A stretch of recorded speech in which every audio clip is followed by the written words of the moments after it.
1931 সালের 21 অক্টোবর বাবা পৃথ্বীরাজ কাপুরের ঘর আলো করে জন্ম নেন শমশের রাজ কাপুর। পরবর্তীতে বিশ্বের চলচ্চিত্র অঙ্গনে শাম্মী কাপুর নামে পরিচিত হয়েছেন তিনি।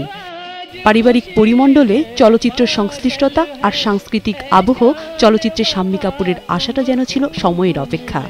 মাত্র 22 বছর বয়সে জীবনজ্যোতি চলচ্চিত্রের নায়ক হিসেবে তার আগমন। তার আগে 1948 সাল থেকে জুনিয়র আর্টিস্ট হিসেবে বিভিন্ন ছবিতে কাজ করেন শাম্মী কাপুর।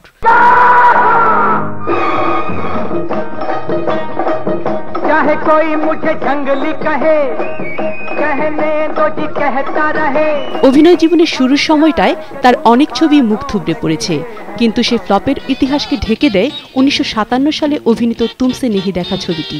আর এর মধ্য দিয়েই শুরু তার জয়যাত্রা। চাঁদ কা রোশন চেহারা, जुल्फों का रंग सुनहरा, ये झील सी नीली आंखें, कोई राज है इनमें गहरा, तारीफ करूं क्या उसकी।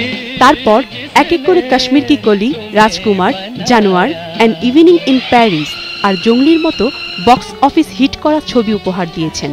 বিশ্ব তাকে চিনেছে ভারতের এলভিস প্রিসলি হিসেবে, রোমান্টিক অভিনেতার আইডল হিসেবে।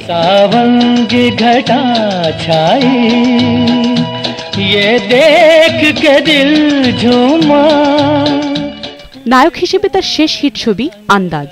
1971 সালে অভিনীত এই ছবিটির পর নায়ক হিসেবে তাকে আর দেখা যায়নি। এর 2 বছর পর জমির ছবিতে অভিনয় করেছেন সায়রা বানুর বাবার চরিত্রে। মনোরঞ্জন এবং বন্দলবাজ নামে দুটো ছবি পরিচালনাও করেছিলেন শাম্মী কাপুর। অভিনয় ও পরিচালনা থেকে অবসর নেয়ার পর ইন্টারনেট ইউজার কমিউনিটি অফ ইন্ডিয়ার চেয়ারম্যান হিসেবে কাজ করেছেন তিনি। 2010 সালে নাতি রণবীর কাপুরের আবদারে ইমতিয়াজ আলীর পরিচালনায় রকস্টার ছবির মজার চরিত্রে অভিনয় করেন শাম্মী কাপুর। আর কদিন পরেই ছবিটি মুক্তি পাবে। মহসিনা মুন্নি, বৈশাখী নিউজ।